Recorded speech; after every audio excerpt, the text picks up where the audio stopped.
%25 are driven by the values espoused by the organisation, and 33% were driven by the visions of the organisation. So this was a bunch of different, 30 different statements we tested. So like, basically the best ranking thing on here would be the domestic waste recycling, because that's both the highest importance and the highest satisfaction. That's right. So we're sort of reading it back down Yeah. like that. Probably what I mainly want to get across with this is that the infrastructure that we're talking about is not just here for the sake of it.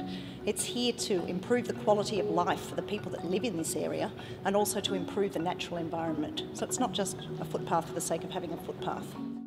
Are some things more dangerous than others? Are some things that maybe we can think can let's maybe prioritise that higher if that's going to save some money? And it sort of boils down to what kind of risks are associated with that asset. So when you're talking about footpaths and roads, for instance, common issues are potholes and trip hazards.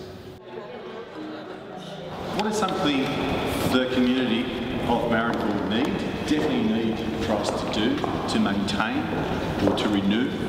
What are some things that are sitting in the maybe kind of area? If that's a council responsibility, then there's a lot of people in the area that have dogs. I know a lot of people that would grab a piece of paper and have it next door, flick it over, that'd be good. Hi, I've been a councillor for 2 years, and I've been married for 2 weeks. Which one? Congratulations. In traffic, so it slows down the whole traffic. Yeah. So it actually makes the problem bigger, I think, unless you have dedicated cycleways. I think we need dedicated safer cycle paths.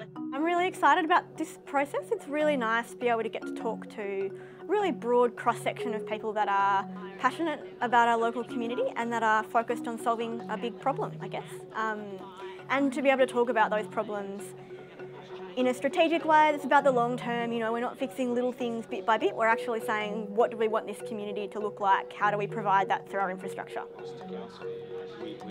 Look, for me, it's trying to hear the middle voice. People who have expressed and entrenched views on issues, they're very noisy, so we hear them.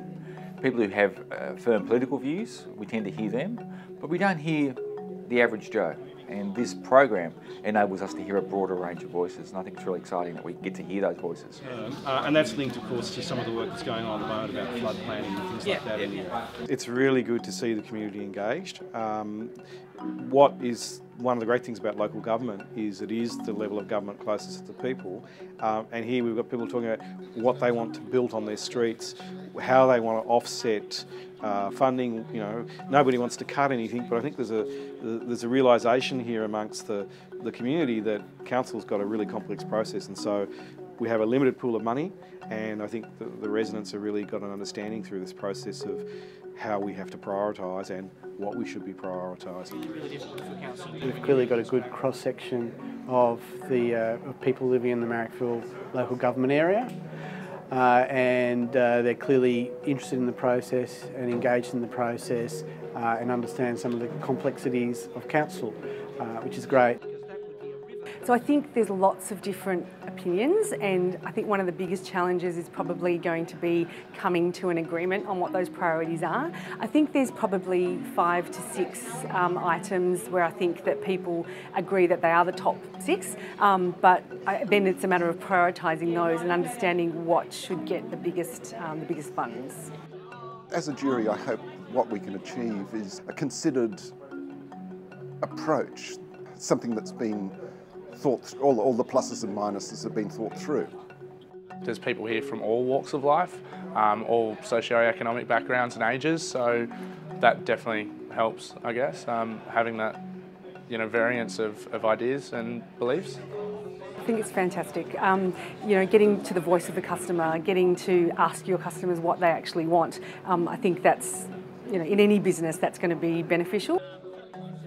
If we can get a recommendation that will have the broad support of the community that helps us go forward and deliver what the community thinks it needs, that's a really fantastic outcome. That recommendation will tell us whether or not the level of service that we've provided and the level of infrastructure that we've provided in Marrickville, is acceptable. Because if it's not acceptable at present, then we have to work out strategies for making it much, much more acceptable.